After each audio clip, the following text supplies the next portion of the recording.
አቤት ሞይ ምግብ እስቲ ስራን አው ምግብ ስራለ ምግብ ጭራሽ አው ቶሎ ብላ አሁን ምግብ ትሰራታለህ እሺ በቃ እሰራለሁ መራም በሰማዋት እየሰራው ነው አሁን ቶሎ ብለህ ጨርስ ይሄው ምግብ እስቲ ይሄው ምግብ ከተባለ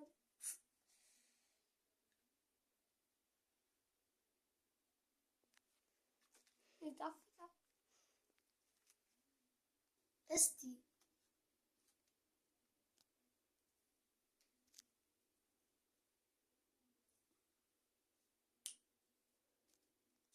ይጣፍጣል አንተ እሱ ነው የጣፈጠ አቃለው እኮ ይችላል አንተ ጭራሽ እንደዛ